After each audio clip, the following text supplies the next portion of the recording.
On May 10, 2022, Apple sent a press release. It was 3 paragraphs long. No event, no stage, no Steve Jobs in jeans walking across a spotlight. Just 3 paragraphs on a web page. The subject was the end of the iPod.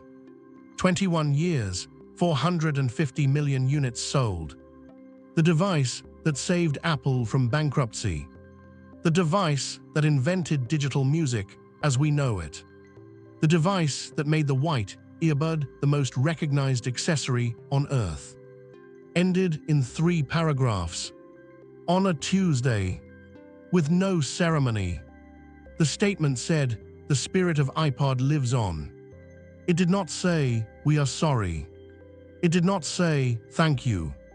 It said the spirit lives on and moved on to talk about the iPhone. Because the iPhone was the point. The iPhone had always been the point. And the iPod was the device Apple built knowing it would one day have to destroy.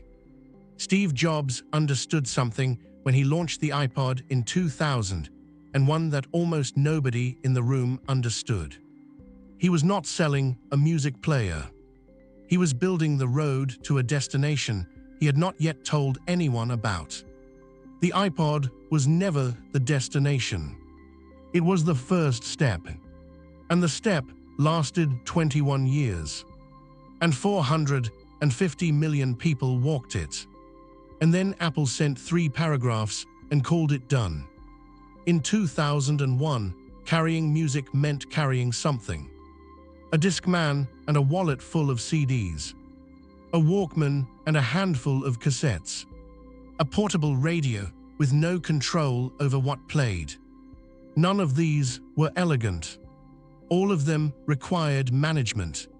Which albums did you bring today? Were they scratched? Did the battery die in the middle of the good part? The MP3 player existed before the iPod.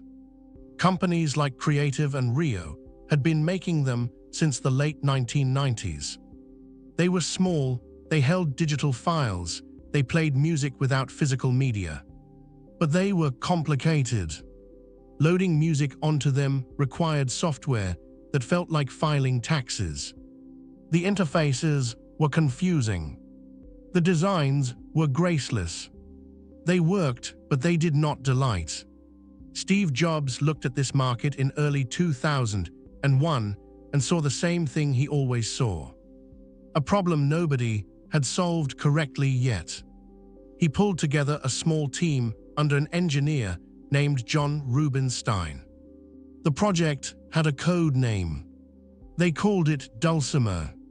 The goal was simple enough to say in one sentence: put 1,000 songs in your pocket and make it feel like magic. Not 1,000 songs on a difficult device. 1,000 songs in your pocket like magic. That last part was the hard part. That last part was what nobody else had done. Jobs introduced the iPod on October 23, 2001. The economy was still shaken from September 11th, 6 weeks earlier. The press was skeptical. The reviews were mixed. It cost $399. Critics said it was too expensive. That the market for digital music players was too crowded. That Apple had no business making a music device. Within a year, the iPod was the best-selling portable music player in America.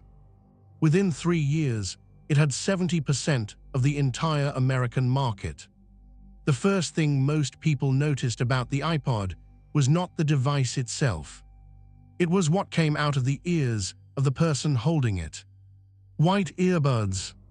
Every other earbud on the market was black, or gray, or some variation of invisible. Apple made theirs white. Bright, visible, distinct. A signal to anyone watching that the person wearing them had won. It was not an accident. Apple's advertising showed silhouettes of people dancing against bright-colored backgrounds. No faces, no features.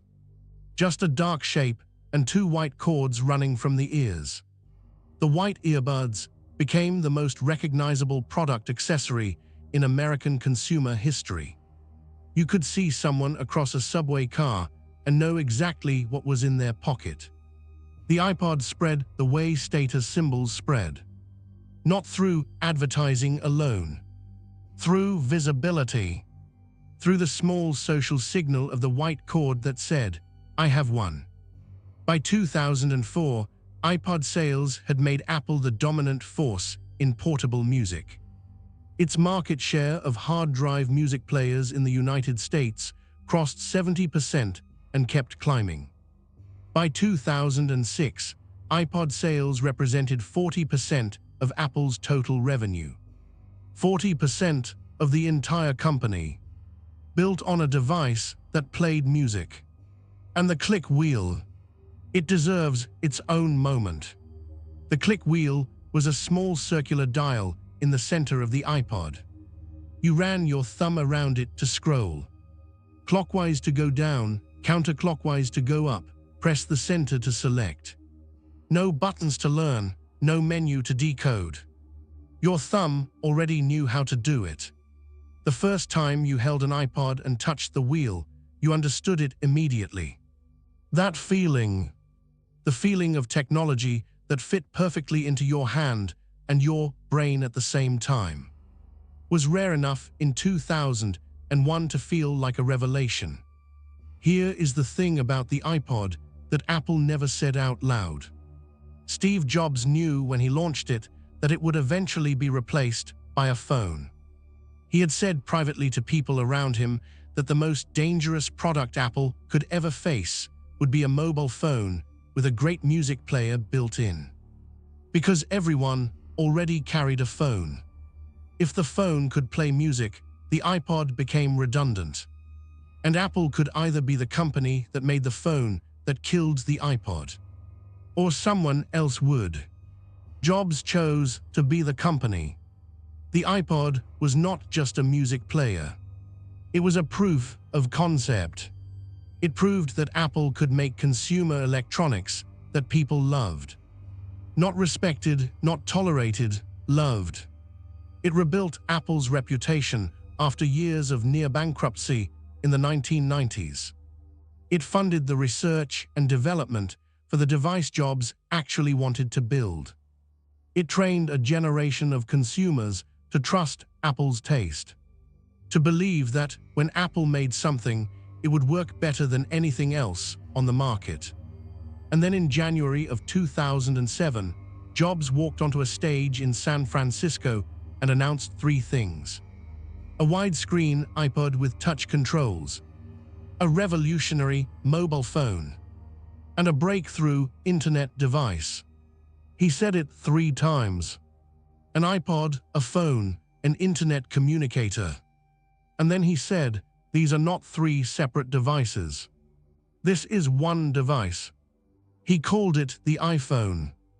The iPod Classic was discontinued in 2014. The iPod Nano and Shuffle in 2017. The iPod Touch in 2022. The device that built modern Apple. Killed by the device it built. The first iPod sold in October 2001 for $399. In 2003, Apple launched the iTunes Store. 99 cents per song, $9.99 per album. For the first time, Americans could buy individual songs legally and easily in digital form. In the first week, 1 million songs were purchased. In the first year, 70 million.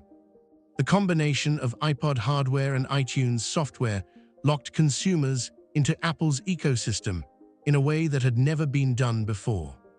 You bought the iPod. You bought the music on iTunes. The music only played easily on Apple devices.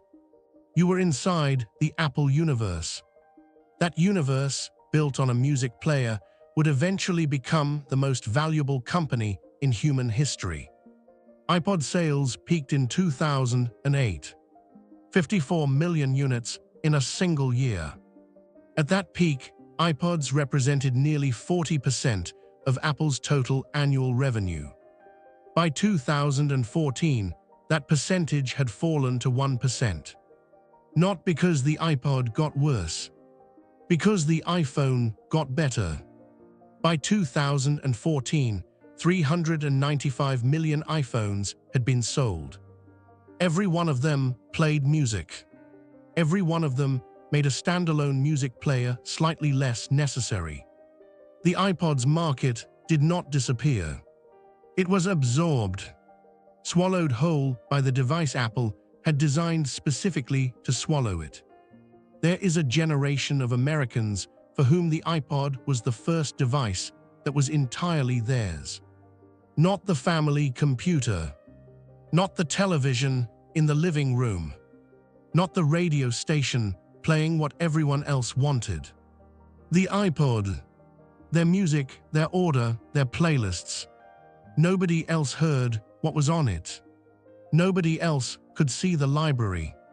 The iPod introduced a generation of teenagers to the idea of a personal device, a piece of technology that existed solely for them, that held their taste, their mood, their identity. The playlist was not a new concept. The mixtape had existed for decades. But the iPod playlist was different. You could have hundreds of them. One for the morning, one for the gym, one for when you were sad. One called Songs I Listen To When I Miss Someone That You Would Never Let Another Person See. The iPod held an entire interior life. And when Apple discontinued it and told people to move that life to the iPhone, something shifted. The iPhone was not just a music player. It was also a camera, an email device, a social network, a notification machine. The private world of the iPod became one tab among dozens. The music was still there, but the device that had existed solely for the music was gone. And with it went the specific version of listening that required nothing else. Just you, the wheel, the music. No notifications, no texts, no pull to check something.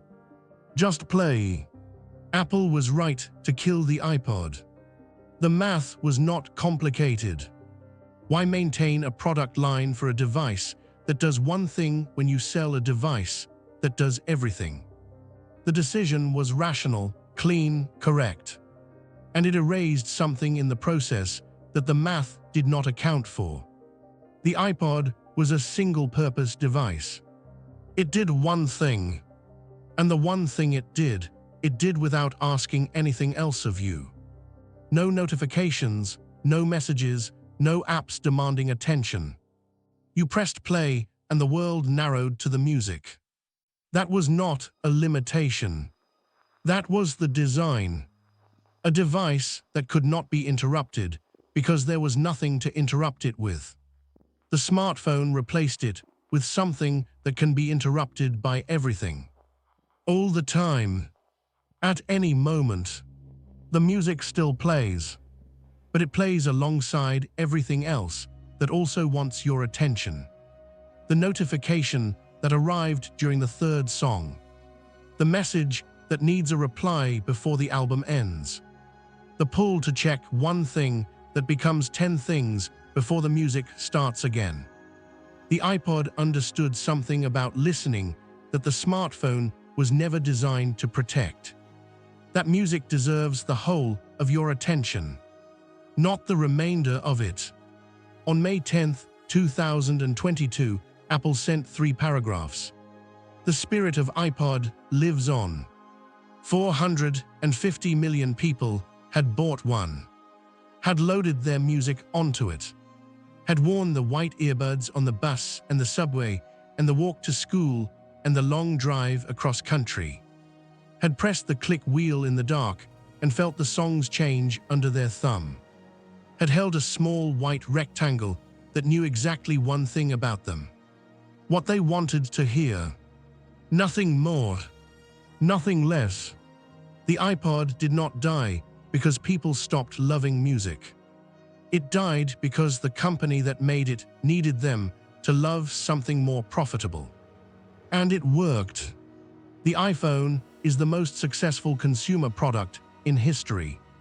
And the iPod is a $40 listing on eBay. Still white, still working, still asking nothing of you but a pair of headphones and a few hours of your afternoon. Still doing the one thing it was built to do. Better than anything that replaced it. What was the first song you ever listened to on an iPod? And do you still remember putting it in your pocket for the first time? Tell me below.